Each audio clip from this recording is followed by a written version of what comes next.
perhatikan Bapak lepas. Oke. Lalu ini Bapak ganti namanya, klik kanan, rename.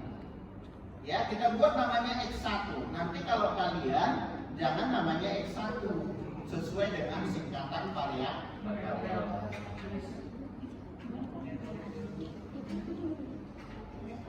Kemudian X2. X2. Saya blok lagi ada 6, benar? Ini saya buat di sini. Posisinya ikuti seperti punya Bapak ya.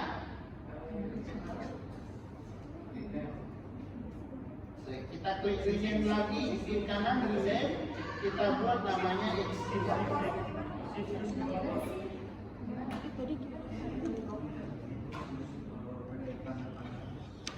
Lalu Z, variabel moderatornya ada berapa pertanyaan?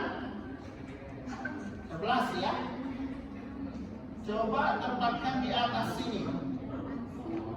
Di atas sini.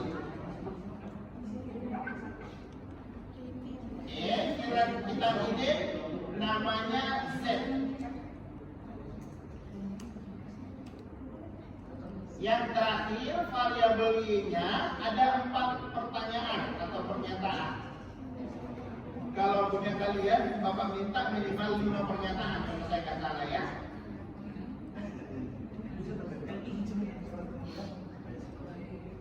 Bapak rename lagi namanya Y. Oke. Sudah sampai di sini? Oke, tunggu sebentar. Kalau nggak paham bertanya ya. Sampai lesson bisa nggak? Excel biasa.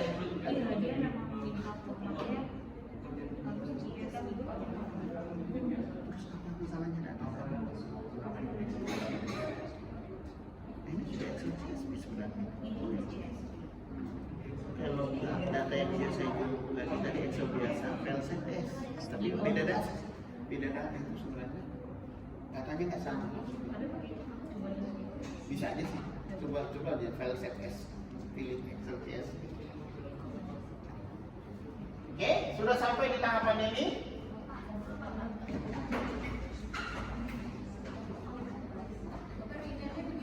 Klik kanan di tengah, klik kanan di tengahnya nanti ada pilihan rename. Klik kanan di tengah nanti ada pilihan rename. Arahnya bisa. Yang buletannya beda anak itu apa? Nggak apa-apa. Pokoknya bikin dulu kayak gitu, nanti kan masih Bapak lanjutkan. Bisa di sini. Pak, ini berarti Z sampai bawah sini ya? Iya, sampai 11. Kalau mau dihapus gimana Pak? Enggak, tambahin aja. Yang kurang berapa lagi, gantungin ke kotak, ke apa? Yang merah.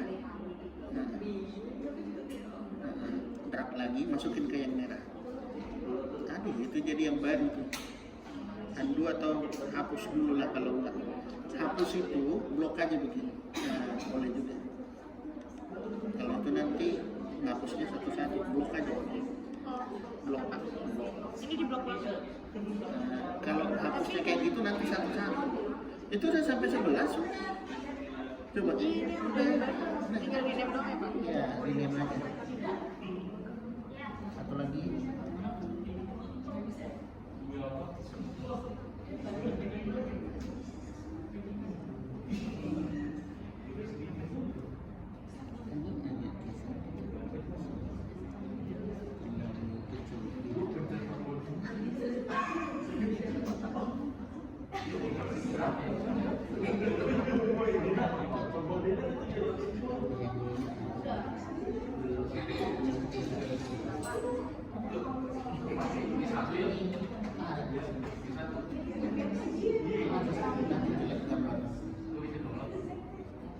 Yang di belakang aman? Tidak apa-apa, sudah kalau terlanjur.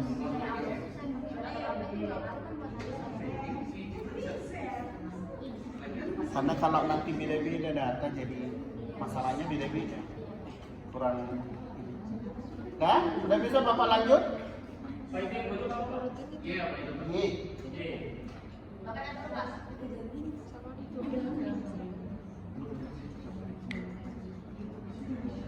Bisa kan?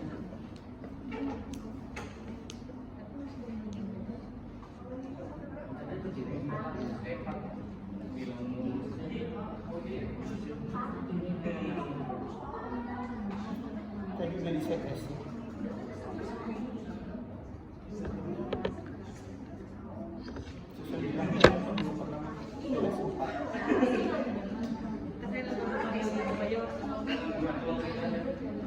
Udah? Udah bisa Bapak lanjut? Udah?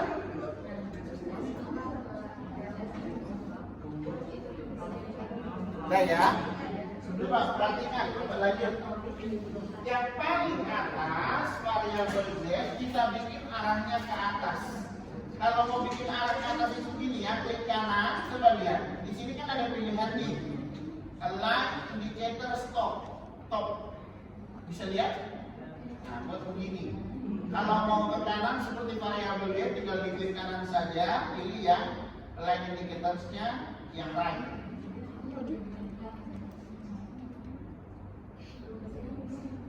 Sudah? Iya, klik kanan.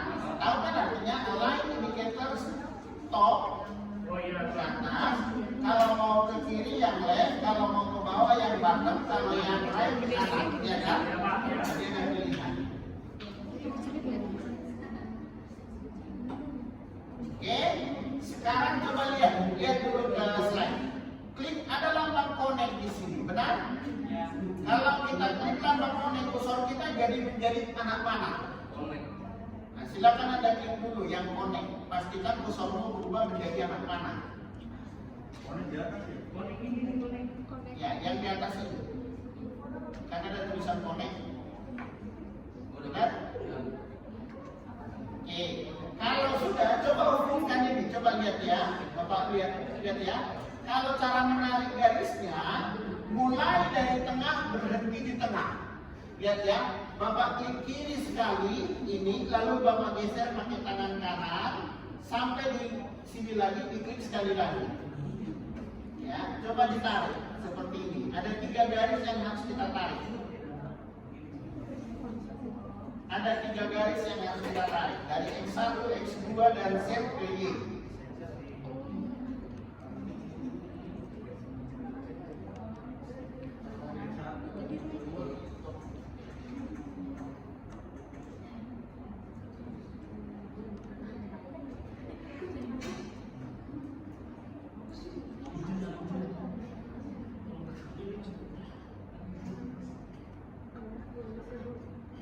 Sudah?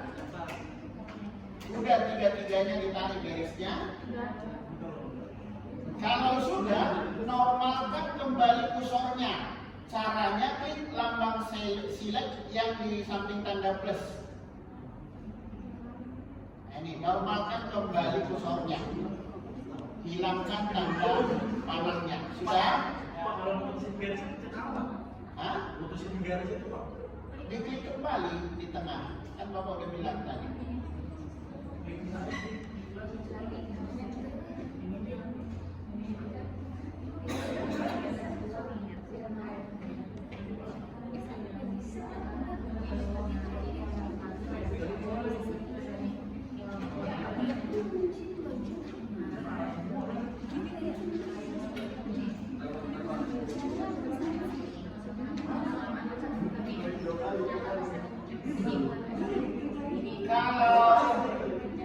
Kalau misalnya salah, undo aja Ctrl Z. Dan bisa kan? Undo Ctrl Z kan?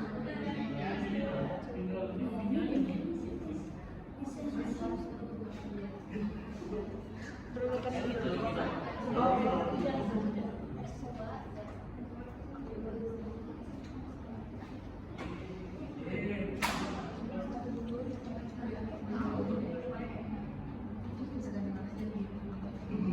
Sudah?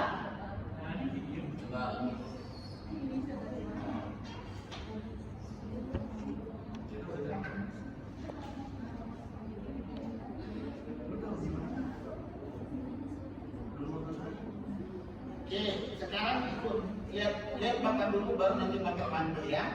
Lihat dulu. Sekarang kursornya Bapak tempatkan di variabel Y, lalu klik kanan, pilih yang namanya edit moderating effect. Silakan. Klik kanan di variabel Y di warna biru, kan bulatannya jadi warna biru setelah kita panah semua, ya kan? Iya Pak. Pilih add moderating effect. Sekarang moderating variabelnya pilih variabel Z. Lalu independennya X1 dulu, nanti bergantian X2. Jadi dari sini itu dependent variabelnya Y, moderating variabelnya Z, independent variabelnya X1, benar? Benar. Silakan klik OK.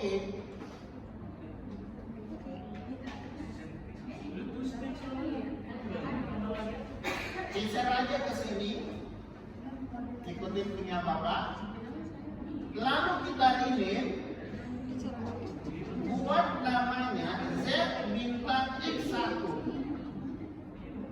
Z bintang X1 seperti ini.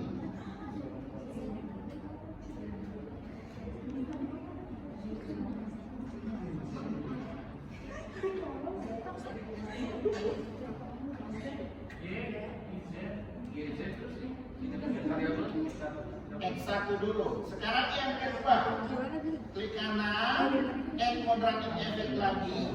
Sama, moderating variabelnya Z, independennya ganti menjadi X2. Tadi kan X1, ganti menjadi X2.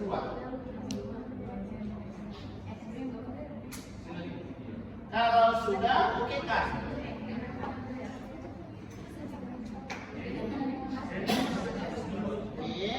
Lalu ganti namanya, rename ZX2.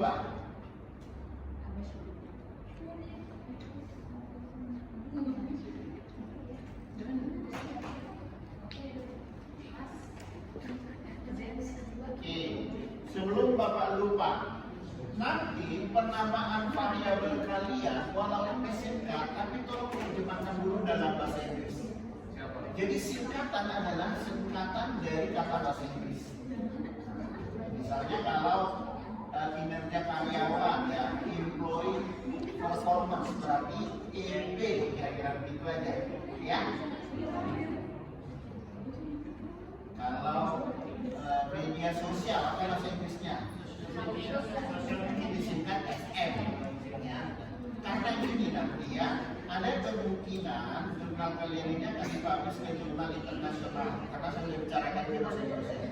Cuma kalau istilah yang digunakan di gambar dalam bahasa Indonesia nanti jadi ditolak. Nanti maksudnya ya.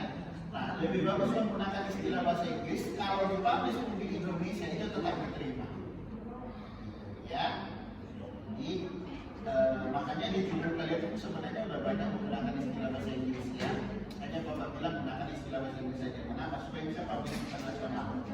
Oke, sudah sampai di sini.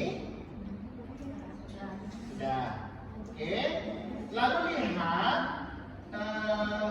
kita akan melakukan yang namanya uji validitas, uji reliabilitas. Nanti setelah ini praktek, Bapak akan share ke kalian lagi tugas mahasiswa angkatan tahun lalu. Jadi artikel yang sudah selesai, kira-kira begitu ya. Nah, nanti kalian ikutin urutan pembahasannya mulai dari mana. Salah satunya adalah melakukan uji validitas, uji reliabilitas. Apa yang dimaksud dengan uji validitas? Itu dulu, coba perhatikan ya. Validitas berasal dari kata valid. Valid itu apa sih artinya? Sah atau tidak, kira-kira gitu. Nah, uji validitas bertujuan untuk melihat apakah pertanyaan atau pernyataan di kuesioner yang ada di variabel kita itu valid nggak mewakili variabel itu. Itulah validitas. Ya, ini apakah layak mewakili variabel ini, kemudian variabel Z dan Y juga demikian. Nah, syaratnya adalah loading faktornya angka di sini nanti harus di atas 0,5 angka di sini. Di sini akan muncul angka, ya. Di sini akan muncul angka, tapi di sini tidak, karena ini disembunyikan.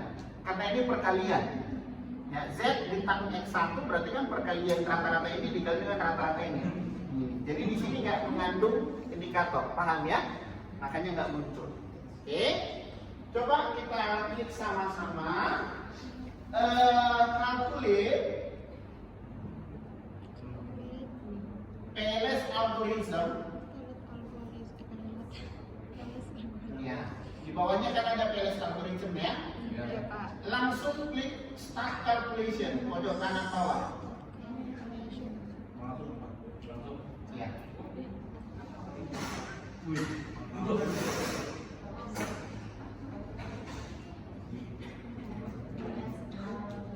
Sudah? Sudah Pak. Coba lihat kursor saya. Ini kita di atas kan masih aktif di Windows-nya PLS algorithm. Coba kembali ke gambar yang di sebelahnya. Nah, kembali ke gambar yang di sebelahnya. Oke. Kalau misalnya gini gambarnya, ini angka-angkanya agak-agak menumpuk ya. Coba perhatikan, Bapak geser. Misalnya yang Y, coba perhatikan ya. Ini Bapak blok begini. Ini Bapak blok, kelihatan nggak garisnya? Lalu ini Bapak tarik. Tapi angkanya hilang dulu, nanti Bapak ulang.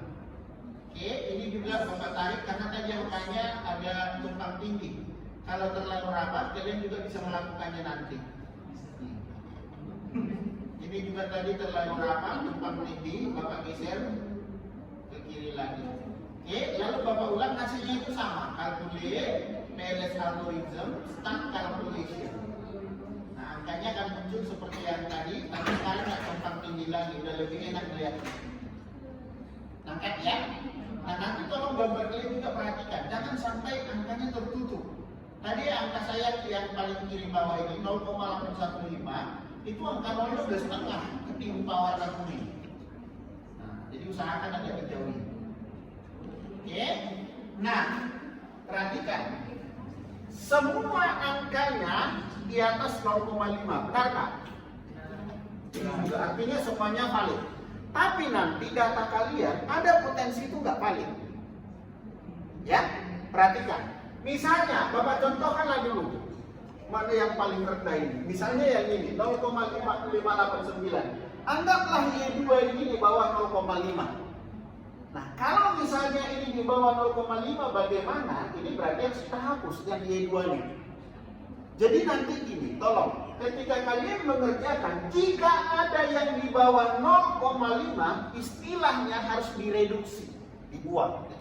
Nanti maksudnya ya? Karena pertanyaan itu tidak layak mewakili variabel itu. Paham maksudnya ya? Itu sah secara metodologi penelitian. Coba dengarkan, nanti kalian bingung. Ya, jangan diskusi di dalam penjelasan Bapak ya. Coba ya, kalau nanti di data kalian ada yang di bawah 0,5, itu harus dibuang.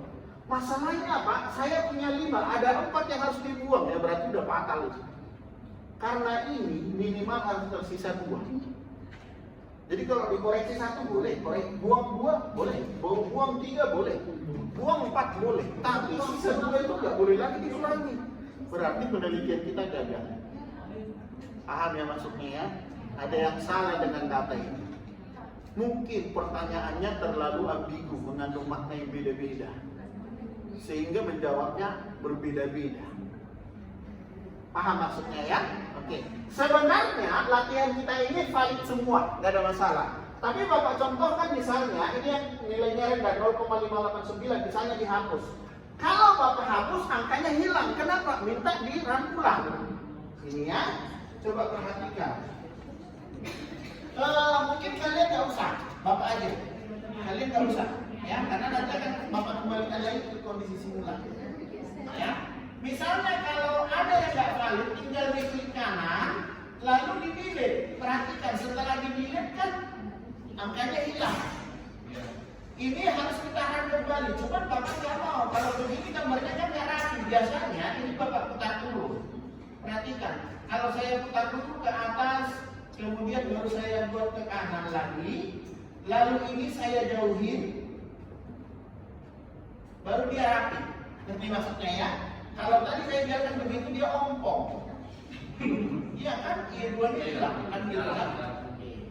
Kalau sudah baru Bapak kembalikan lagi. Calculate PLS algorithm, kemudian start calculation. Kembali lagi begini, hasilnya sudah keluar. Kalau yang tadi mau saya kembalikan, ini indicatorsnya. Saya mau kembalikan yang tadi, ini tinggal saya tarik, ini tinggal saya tarik yang satu ini, saya masukin ke dalam, nanti angkanya akan hilang lagi, harus saya run lagi. Ini saya masukin lagi.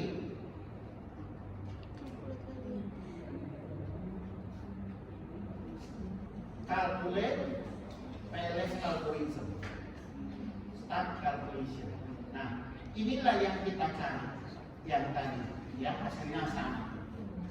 Ya, kita lihat dulu angka-angka yang ada di dalamnya. Nanti di dalam contoh artikel ini dibahas. Jadi tidak perlu sebenarnya kalian catat, yang penting lihat saja dulu. Ya. Yang pertama, di variabel Y ada angka 0,421. 421. Apa arti angka ini? Angka ini disebut dengan koefisien determinasi atau R². Apa arti koefisien determinasi? Adalah kemampuan X1, X2, Z dan interaksi Z X1, interaksi Z X2 dalam menjelaskan variabel Y. Kan ini kan namanya uji regresi. Dalam pelajaran statistik, regresi itu adalah uji pengaruh. Bagaimana pengaruh X1, X2, Z terhadap Y disertai dengan interaksi keduanya, kolaborasi Z dengan X1 yang ini, kolaborasi Z dengan X2 yang ini. Bagaimana total keseluruhan kemampuan mereka dalam memprediksi variabel Y? Ya, ternyata hasilnya adalah 0,421 atau 42,1%. Artinya nilai errornya masih tinggi, kekurangan dari 100% itulah nilai error. Berarti nilai errornya adalah 0,579. Nangkap nggak 579 dari mana? 1 dikurangi dengan R². 1 dikurangi dengan 0,421, maka hasilnya adalah 0,579. Artinya apa? Masih banyak variabel yang lain yang bisa mempengaruhi Y di luar variabel kita ini.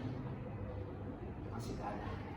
Maka nanti di saran biasanya karena koefisien determinasinya masih di bawah 50%, belum dominan, maka kita boleh merekomendasikan model penelitian kita ini untuk dilanjutkan penelitian selanjutnya dengan cara melakukan replikasi. Nanti mungkin ada di antara variabel kalian ini yang nggak signifikan.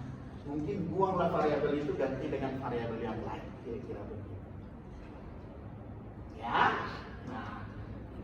Kemudian ini adalah koefisien pengaruh. Coba ya, ini positif, ini negatif. Bisa lihat nggak bedanya? Ada tanda minusnya. Kalau ada tanda minusnya berarti negatif. Apa perbedaannya? Berarti pengaruhnya ini positif. Kalau Z naik, Y naik. Kalau Z-nya turun, Y turun. Sedangkan ini pengaruhnya negatif, artinya berlawanan.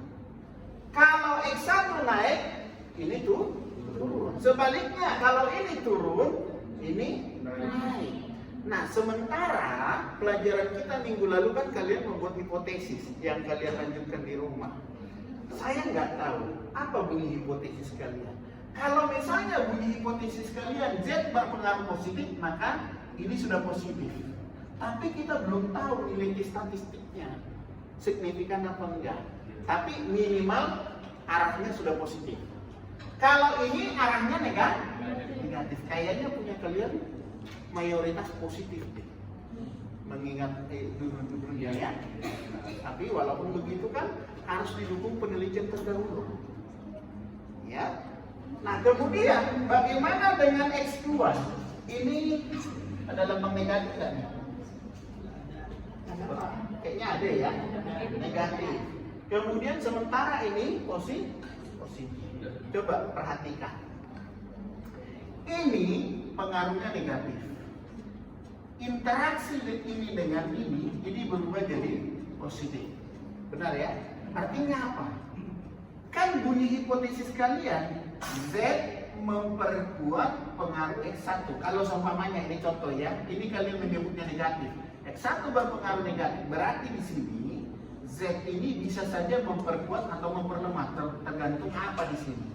Kalau gini ya, contoh misalnya gini ya, ini stres kerja.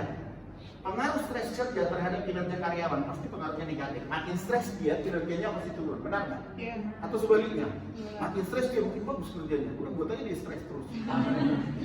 Kalau gitu teorinya kan jadi salah, nggak masuk logis, nggak masuk logika. Kalau stres kerja di sini, kinerja karyawan pasti turun. Ini tinggi, ini turun. Tapi datanglah yang namanya sistem bonus.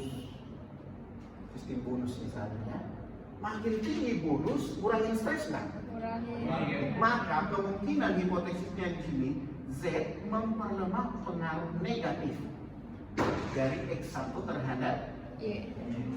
sistem bonus, misalnya contohnya memperlemah pengaruh dari stres kerja terhadap kinerja karyawan.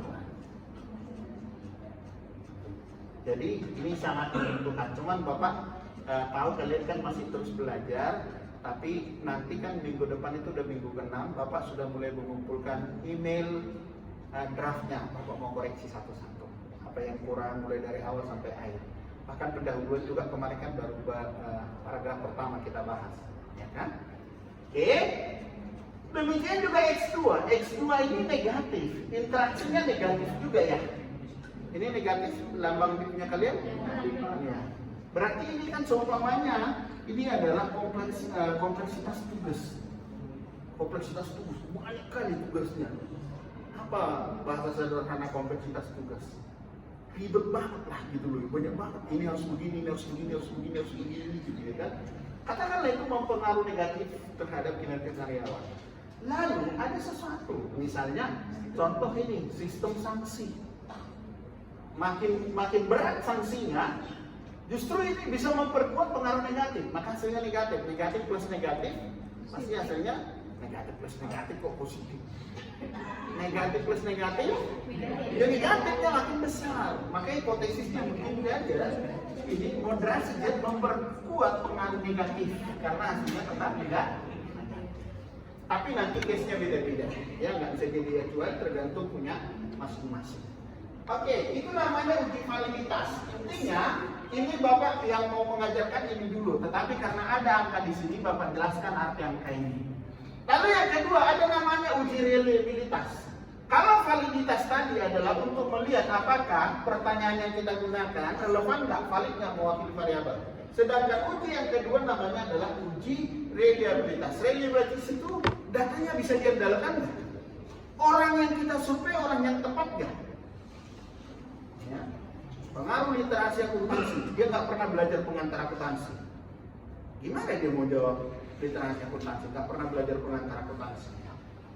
Ya, nggak relevan dia, kira-kira begitu ya kan? Uji reliabilitas dilihat dari sini. Coba di samping gambar ada namanya tadi Thales algorithms.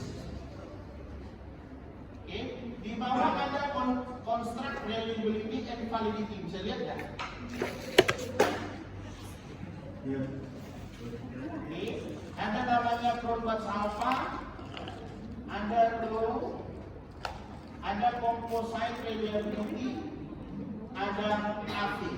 Oke, kita cek satu-satu. Untuk menyatakan data kita itu reliable, pakai angka Cronbach, rho sama composite reliability. Ini harus di atas 0,7 semua. Cronbach alpha, rho sama composite reliability harus di atas 0,7. Apa nggak semua di atas 0,7 ya? Berarti lolos. Sedangkan AV ini adalah uji validitas yang tadi secara keseluruhan, secara berkelompok. AV-nya minimal harus 0,5. Ini semuanya lolos. Oke, tapi utamanya untuk uji reliabilitas itu harus di atas 0,7.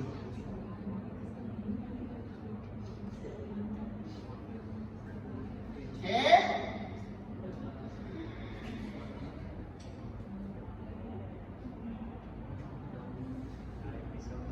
Ada yang namanya model fit NFI. Bisa kalian fit NFI? Bisa ya? Di situ tertulis NFI-nya syaratnya itu harus di atas 0,7. Di hasil kita adalah 0,712, kan? Artinya dia modelnya fit. Oke. Kemudian kembali ke gambar. Ingat, kalau kita mau ngerang lebih lanjut, ini harus selalu kembali ke gambar. Tetapi nanti, kalau kalian sudah sampai di tahapan uji validitas, ini gambar harus kalian simpan dulu sebelum uji hipotesis. Karena kalau kalian tidak simpan, nanti ini angkanya akan berganti. Seperti maksudnya ya, gambarnya akan berubah. Maksud saya, angka di dalam gambar akan berubah. Bagaimana menyimpan gambarnya? Klik kanan, lalu export image. Simpan dalam bentuk JPEG. Ya, Bapak nggak usah praktekin lah kalau nyimpan doang ya. Import as image to file. Kalau kalian klik, dia langsung simpan mau folder mana, lalu simpan dalam bentuk JPEG saja.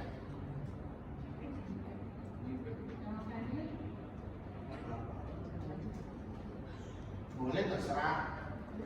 Gambar uji validitas boleh. Gambar apa, Pak? Uji validitas.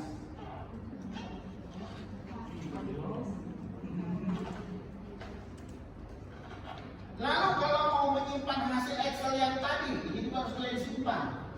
Yang ini ya. Nah, ini kalau kalian mau simpan, klik dulu nama filenya, lalu ada export to Excel, benar? Coba klik export to Excel. Start export. Nah, ini kan mau nyimpan di mana kan begitu ya? Namanya boleh data hasil uji validitas.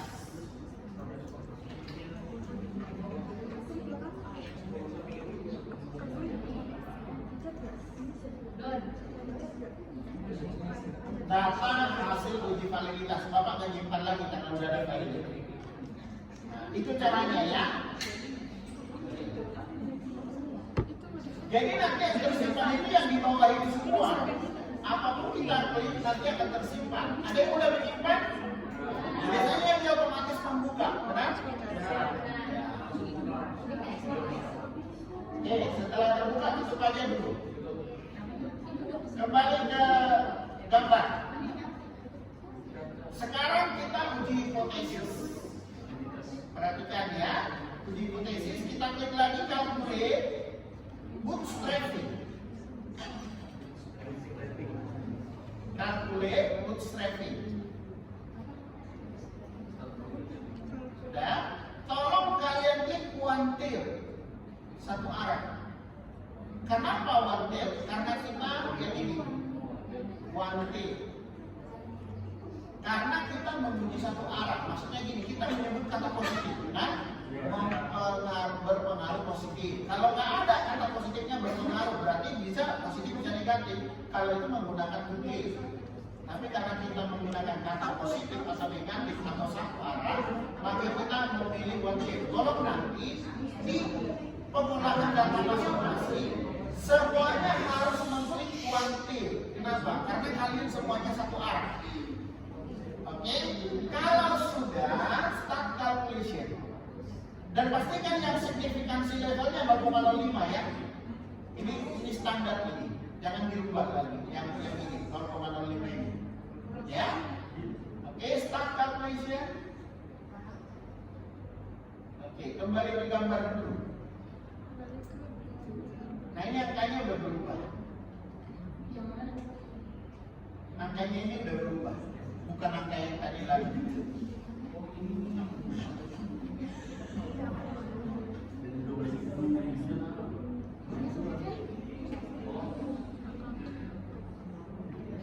Ini kalau mau disimpan lagi boleh. Kalau mau disimpan berarti tinggal klik kanan, lalu export as image to file. Pilih yang image to file. Nah, untuk melihat signifikan juga bisa dari gambar. Kan ini ada 5 hipotesis pengaruh S1. Kalau angka ini di bawah 1,65 berarti tidak signifikan. Kalau di atas 1,65 berarti signifikan. Maka dari sini hanya 2 yang signifikan. Benar kan? Yaitu hipotesis pertama maupun hipotesis kedua. Hanya 2 yang signifikan, sedangkan 3 lagi tidak signifikan. Nah, kalau harapan Bapak sih punya kalian ya kalau bisa minimal 3 lebih bagus. Ngerti maksudnya ya? Minimal 3 yang signifikan itu udah sangat bagus. Nggak terlalu berharap harus semua signifikan. Ya. Nanti kan tergantung data kalian, benar? Nah, lalu bagaimana kalau ini sudah signifikan? Ya kasih penjelasan. Yang nggak signifikan kasih argumen. Kenapa kira-kira tidak signifikan? Di luar argumen statistik. Kamu kan pasti menyatakan nanti X1 tidak signifikan karena nilai koefisien yang dihasilkan atau nilai T statistik yang dihasilkan adalah 0,612 lebih kecil dari 1,65. Nanti ada itu contohnya ya. Tidak signifikan karena, lalu kenapa kira-kira? Kenapa bisa? Contoh misalnya ya, kenapa stres kerja tidak berpengaruh signifikan terhadap variabel Y? Kasih argumennya. Nah, ini nanti sambil berjalan pasti Bapak bimbing, Bapak tuntunnya. Nanti kita harus kupas indikatornya apa. Indikatornya ini apa? Jadi kalau variabel ke variabel, indikator ke indikator, gimana kira-kira kesulitannya? Kenapa enggak? Oke, gambar bisa saja diperoleh, ya, simpan dalam bentuk JPEG. Kemudian Excel-nya juga. Jadi ingat, kalau kita ngolah data, ada 2 Excel yang dikeluarkan, ya kan? Sebenarnya ada 3 sih, tapi jangan dipakai. Yang ketiga itu yang ini, coba sama-sama ini. Kalkulir, kemudian pilih yang ini, blind molding, start calculation.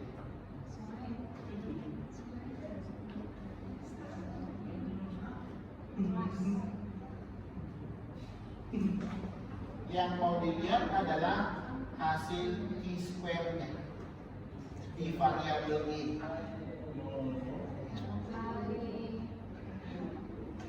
Kalau hasil T-square-nya yang di variabel Y positif, berarti modelnya ini bagus untuk memprediksi. Nah, ini kalau mau disimpan juga boleh, ya. Oke, ini hanya tambahan. Bapak kembali ke yang tadi, bootstrapping, yang ini, hasil bootstrapping yang tadi. Coba perhatikan ini. Ini pasti hasilnya tidak sama dengan punya kalian. Coba ya. Coba perhatikan, pasti tidak sama dengan punya Bapak yang values-nya. Beda kan? Nah, kenapa bisa berbeda? Karena begini.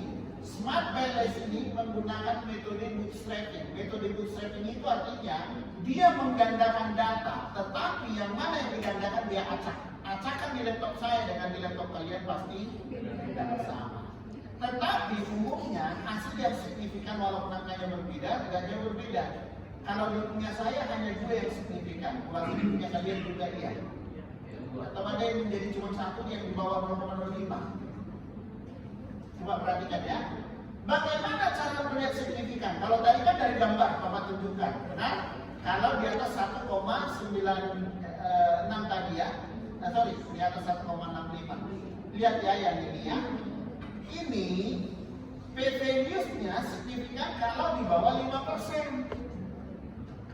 Nah, yang mana yang p-values-nya di bawah 5%? Yang Z, benar? Kemudian Z bintang X1, benar? Atau yang tidak berwarna merah lah. Yang warna merah itu artinya tidak signifikan, benar? Satu lagi bisa dilihat dari nilai T statistik. Jadi ini sejalan. T statistik harus di atas 1,65. Z itu 4, berarti di atas 1,65, berarti signifikan. Kemudian Z bintang X1 itu 2,211, berarti itu juga signifikan.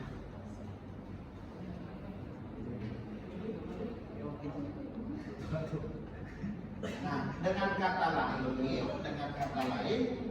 5 yang diuji, 2 yang terbukti. lebih signifikan. Tapi kalau kita tanyakan apakah hipotesis diterima tergantung arahnya, ya kan? Nah kalau mengikuti yang ini hanya Z yang signifikan. Kalau Z itu berarti hipotesis ketiga biasanya ya. Nah lalu setelah itu hipotesis yang keempat. Dan hipotesis yang keempat dan ketiga dua-duanya positif.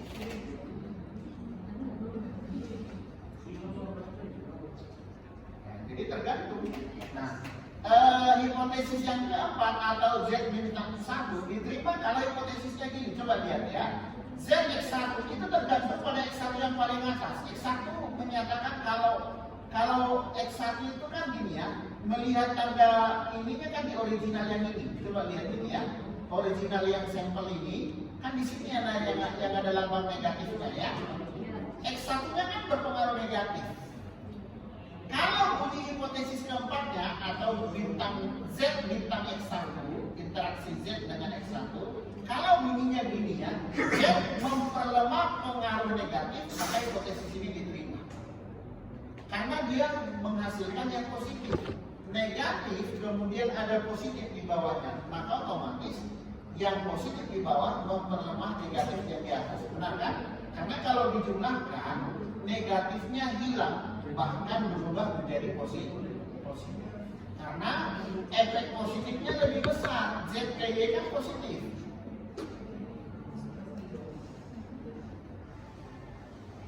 Oke.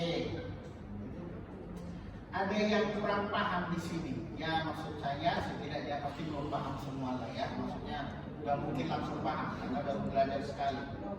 Tapi biasanya nanti kalau kalian pelatih apa, makin lama makin cepat. Kalau kita udah hafal 5 menit selesai. Lamanya cuma mencari gambar, ngerti maksudnya ya? Karena sisanya cuma klik.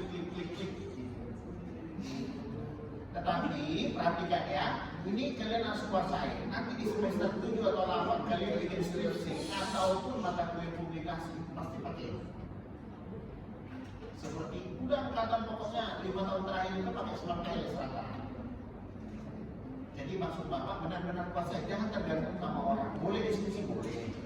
Nanti pulang dari sini atau hari ini kalian kumpul yuk, mau keluar data bareng-bareng silakan. Tapi harus dikuasai, jangan tergantung sama orang. Angkatan 2 tahun yang lalu Bapak kecewa. Ada satu yang pintar, tetapi dia dibisniskan. Semua temannya datang mau lagi dia harus dibayar. Itu saya kurang nanti maksudnya ya, jangan dibiasakan. Ya maksudnya masa teman sendiri dijadikan bisnis. Sampai musim skripsi pun dia menerima jasa dari teman-temannya, mengolahin data sekian ratus ribu. Padahal sama-sama belajar begini. Cuman bedanya memang temannya yang bodoh selama belajar begini cuek, main handphone apa semua itu sendiri. Bahkan kakak senior kalian yang tamatan 5 tahun lalu lanjut S2 ke Universitas Tarumanegara ada 2 orang. Mereka kayak saya, kami jadi lulusan pertama Pak di S2 karena tesis kami selesai olah dengan smart keles. Kalian ngambil S2 olah data pakai smart keles. Bahkan S3 pun bisa. Bapak kan mendirikan sebuah perusahaan konsultan riset. Klien Bapak sangat banyak itu adalah yang menjadi tim riset di S3 karena S3 itu sah merekrut tim riset. Pak SBY selalu saya kasih contoh menjelang masa jabatannya dia sedang terlibat disertasi di Institut Pertanian Bogor. Apakah kalian yakin Pak SBY mau data sendiri? Pasti dia punya tim riset. Saya sudah beberapa kali jadi tim riset pejabat, anggota DPR dan lain sebagainya. Kita digaji selama setahun menjadi tim risetnya. Dan saya biasanya adalah bagian olah data. Salah satu olah datanya adalah pakai software. Dan Anda tahu, satu disertasi kalau saya bantu dari awal sampai akhir itu kontraknya 100 juta. Tak main-main. Artinya kita bantu GS, saham Krakatau Steel, yang notabene gajinya miliaran, 100 juta itu nggak berapa sama dia. Kami sama kalian 100 juta itu bisa berapa? Lagi udah berapa? Dulu saya 2013 di sini ada salah satu manajer dari perusahaan datang konsultasi. Saya belum buka perusahaan konsultan, cuman dia punya data research untuk disertasi dia nggak tolong saya olahin itu cuma setengah jam saya ajarin, mulai dari selesai pulang saya tiba-tiba dikasih amplop 10 juta. Dari situ saya berpikir buka konsultan research, dan sampai sekarang saya menolak. Maksudnya menolak itu karena saya nggak sanggup kalau banyak, jadi hanya paling sebulan berjalan 2 dan lain sebagainya, karena ngajarin interpretasi harus ketemu, ngajarin ini, ngajarin ini. Jadi bukan mengerjakan, karena dulu pernah Bapak jadi konsultan full, mulai dari awal sampai akhir itu yang berbiaya 100 juta. Tapi kalau cuma mengolah data, ngajarin biasanya paling 15 juta. Itu tadi. Tapi ngolah pun cuma setengah aja. Tapi jangan lakukan itu ke teman. Saya nggak etis teman sendiri. Ini cinta. Nggak sopan. Jadi maksud apa? Makanya kuasai sampai semester 7-8. Nanti kamu pakai. Lihat ya. Nanti begitu kalian mau dibagi dosen pembimbing skripsi ataupun tugas publikasi ya, suruh pola data pakai PLS. Kalau akuntansi bisa PLS, bisa pakai stata. Nah, karena waktunya terbatas, yang akuntansi di kelas saya ajari stata melalui mata kuliah teori akuntansi. Karena kalau berbasis keuangan nggak bisa pakai ini. Kalau pakai kuliah baru pakai ini. Ya harus begitu, harus kita supaya ilmunya dapat semua. Oke. Bapak kembali dulu ke data. Ini cara meledakannya udah selesai ya. Tinggal nanti cara bacanya aja dari ya. Bapak kembali ke dulu data Excel. Kadang kalau kita diminta, kalau penelitian itu suka minta data nilai min, nilai maksimum, minimum, dan nilai standar deviasi. Ya. Ini Bapak kirim dulu ke kalian contoh tugas mahasiswa 1 tahun yang lalu ya, kelas Katolik ya.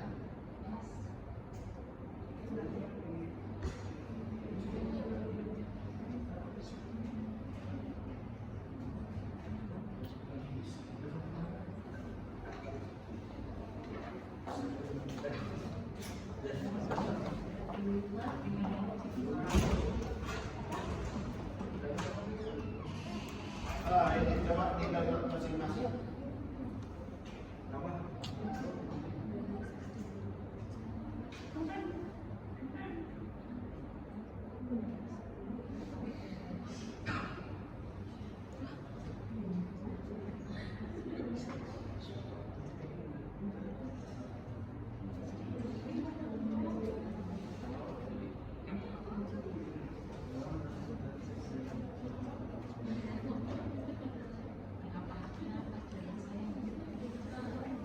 Contoh yang setahun yang lalu ya.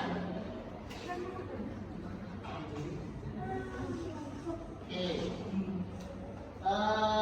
Kita lihat dari pembahasan, analisis dan pembahasan. Yang pertama dimunculkan kalau ini nanti coba lihat penelitian ini menggunakan sampel 150 responden ya. Kalian pun bisa mengisi dengan cara seperti itu kan. Perempuan berapa, laki-laki berapa, kemudian sesuai dengan data demografi yang kalian buat di kuesioner, kan? Ya, pasti ada kan, sekarang pun mungkin sudah ada di datanya. Tapi nanti datanya itu dipisahkan seperti ini ya. Kalau data demografi responden set saja. Nah selanjutnya untuk data diolah pakai semua PLS gunakan yang seperti ini. Ya, nggak boleh ada data-data yang lain di sampingnya, harus benar-benar clear. Nah, lalu di sini coba perhatikan, kan ada ini nilai minimum 1, maksimum 5. Belum tentu punya nilai minimum 1. Bisa aja minimumnya 3, 2 ya kan? Nggak selalu harus seperti ini. Nah, biasanya kalau ada nilai min, ya, ada standar deviasi, nah, nilai minimum, nah, saya kira ini nanti begini ya, coba ya. Ini kan di data Excel biasa, ya. Misalnya ini saya tambahkan kolom, ya. Ini saya buat dulu jumlah. Coba perhatikan ya. biar nanti jangan salah. Ini Bapak sudah jumlah. Kalau jumlah itu kita buat sama dengan sum kebalik samping ya. Ini baru variabel X1 ya. Jadi,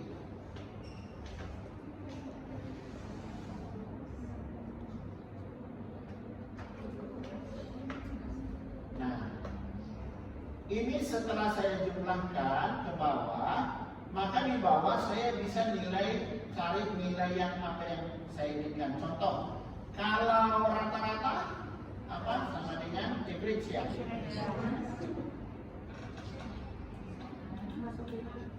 Ya, jadi misalnya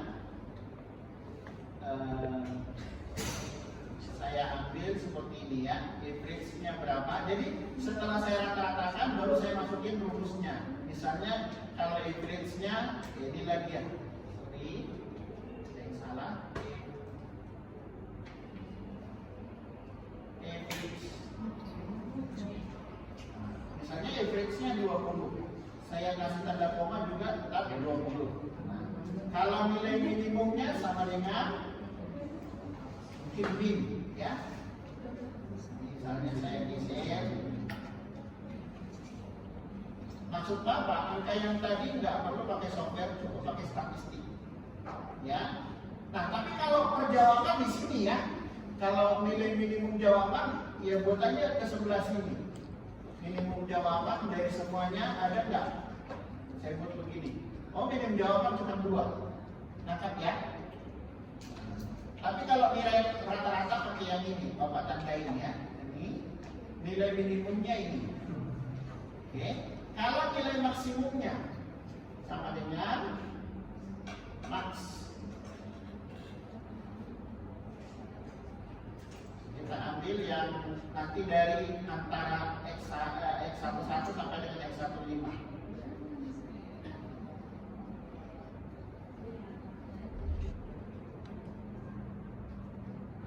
Maka maksimumnya 5, ada di semua tempat, benar? Semua jawaban ada yang maksimal 5, kan itu ya. Lalu standar deviasi sama dengan ini, standar deviasi. Bisa lihat ini? Bisa ya? std.p ya. Oke. Misalnya standar deviasi dari total saja ya.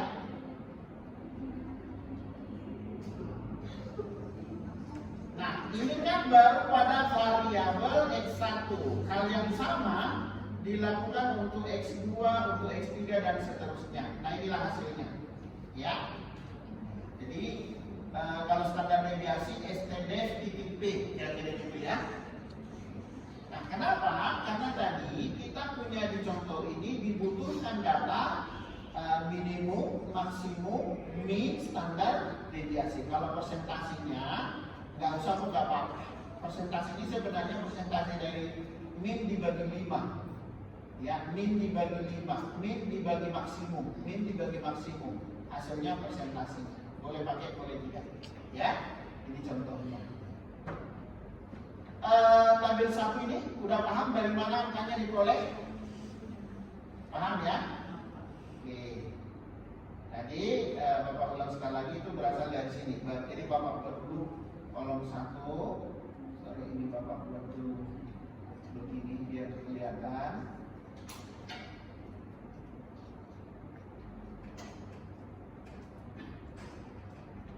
Jadi ini dari baris pertama ini kita tunjukkan dulu. Jadi dari jumlahnya kita ambil, baik itu kalau yang diambil dari totalnya adalah nilai average sama nilai standar deviasi. Sedangkan nilai minimum dan maksimum diambil dari mana yang terendah di antara X1 sampai dengan X5. Kemudian yang tertinggi di antara X1 sampai X11 sampai dengan X15. Kebetulan semua kalimat ada di semua pernyataan. Ya, jadi ada 2, ada 5, kalau di average-nya 20. Kalau mau di average yang variabel ini boleh dibagi. Ini ya, coba kita lihat dibagikan atau tidak. Sorry, mungkin dibagikan ya. Yang ini min-nya 4,35 berarti minyak ini dirata-ratakan lagi. Ada Bapak yang paham, coba perhatikan ya. Ini kan berasal dari 5 pertanyaan, benar? Berarti ini, rata-ratanya ini, bukan data ini yang dipakai, tapi harus dibagi dengan jumlah pertanyaan. Bapak koreksi, Bapak perbaiki dulu ya. Nah, jadi nilai rata-ratanya Bapak buat di bawah sama dengan total ini dibagi dengan nilai rata-rata ini dibagikan dengan 5, berarti 4 ya. Inilah nilai rata-rata. Atau nilai rata-rata dari semuanya benar ya. Ini dikasih warna ini. Nah, nilai rata-ratanya dibagi 5 lagi. Karena acuannya adalah nilai rata-rata itu hanya bergerak di antara 1 sampai 5. Karena data tertinggi kan 5. Jadi nggak ada yang di atas 5. Nah, jadi kalau mau diisi di sini berarti misalnya anggaplah variabel X yang pertama, berarti yang terendah adalah 2, yang tertinggi nilai maksimumnya adalah 5, kemudian nilai rata-ratanya adalah 4, kemudian standar deviasinya adalah 2,38. Cukup menggunakan 2 angka di belakang koma. Lalu Bapak lanjutkan, data apa lagi yang ditampilkan di sini? Ini adalah uji validitas yang tadi gambar yang kalian simpan, karena ada angkanya di variabel ini, benar? Nah, cuman ini pakai bahasa Indonesia dan tidak disingkat, jadi terlalu panjang. Misalnya, ini nama variabelnya kebutuhan kompetensi remote audit. Ini menyebabkan saya nggak bisa publish internasional karena harus mengedit gambar lagi. Nah, nanti kalian gunakan singkatan saja. Ngerti maksudnya ya? Singkatan dari nama variabel dan singkatan dari bahasa Inggrisnya. Ya. Nah, misalnya kalau literasi akuntansi bisa kan accounting literation pakai AL kira-kira begitu. Ya. Penamaan variabelnya. Dan di sini juga moderasi KE, KKRA jangan pakai langsung nama variabelnya bintang nama Z-nya kira-kira gitu. Tapi kalian jangan pakai nama X1 ya. Bapak udah berulang kali mengingatkan, jangan X1, tetapi singkatan variabelnya langsung. Jangan pakai X2, jangan pakai Z, nggak boleh. Kata X1, X2, Z, dan Y itu hanya dicontoh dalam pelajaran. Ya, tapi dikali ya harus penamaan variabelnya. Dalam kurung juga nggak boleh, paham ya? Jangan nanti kalian buat accounting literation dalam kurung X1, nggak boleh, dalam kurungnya buang. X1 itu notasi di statistik. Di metode penelitian harus nama variabel langsung. Dan jangan lupa setelah uji validitas simpan gambar. Kenapa? Karena dibutuhkan di sini. Dan ini gambarnya bagus. Ini yang perlu saya katakan tadi ya. Ada tadi waktu kita latihan pertama ini tumpang tindih angkanya terlalu rapat. Perlu ini kalian blok lalu tarik sedikit sebelum di-run. Ya. Lalu apa lagi yang dibutuhkan? Coba lihat ya. Nah ini perombat sampah. Tadi udah tahu ya, ada perombat sampah, ada row, ada composite reliability, benar? Composite reliability, row dan perombat sampah itu harus di atas 0,7, benar? Sedangkan AB harus di atas 0,5. Tadi udah Bapak tunjukkan. Ya, sekali lagi Bapak tunjukkan. Ini ada di output smart LS-nya, khususnya di sini. Nih, ada PLS algorithm, ada constant reliability and validity yang ini lagi. Jadi kalian nanti bikin tabel berulang, jangan ini yang di screenshot ya. Nanti kalian ini pula yang diambil karena luaran statistik itu nggak boleh diambil langsung, harus diketik ulang. Kenapa? Karena nanti harus ada keterangan-keterangannya, kan gitu ya. Nah, ini sudah ada. Lalu yang terakhir adalah uji hipotesis yang ini. Nah, uji hipotesis ini tadi diambil dari yang terakhir yang kita bahas yang ini. Perhatikan ya. Tadi ada yang namanya bootstrapping yang ini. Yang ini kan ada di latest statistik, ada PVD. Nah, tetapi memang di contohnya ini ditambahkan keterangannya, keputusannya diterima atau ditolak. Jadi sangat ditentukan oleh uji hipotesis kalian. Karena syarat hipotesis di IPA itu ada dua. Pertama, statistiknya memenuhi, yang kedua koefisiennya positif atau negatif. Harus diperhatikan. Ya. Oke. Nah, luaran yang dibutuhkan hanya itu. Nanti mungkin ada Bapak tambahkan tapi belakangan aja. Yang ditambahkan itu misalnya hasil kisper yang tadi. Kan kita tadi pola data juga hasil kispernya, ya. Yang ini tadi ya, yang ini hasil blind folding ini. Nah, tapi belakangan karena ini hanya tambahan-tambahan. Nah, yang penting nanti kalian olah itu dulu. Oke, ada yang mau ditanyakan sampai di sini atau di bagian mana yang kurang paham?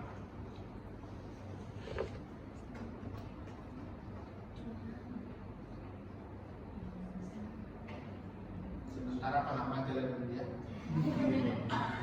Karena nanti kalau udah latihan olah data, lama-lama terbiasa. Ya. Dan jangan lupa pola data dan jangan malu bertanya ya, maksudnya kan begini. Kalau kalian nggak paham, tanya teman. Yang jangan dipendam sendiri sampai saya sendiri. Apa kebetulan di rumah salah satu, paling di gorengan doang. Ya, diskusi itu penting. Ini udah nih, berarti. Ada yang mau ditanyakan? Tanyakan, jangan malu. Ini lagi di video. Oh, lagi di video. Nanti di YouTube juga ada. Kirim linknya nanti setelah.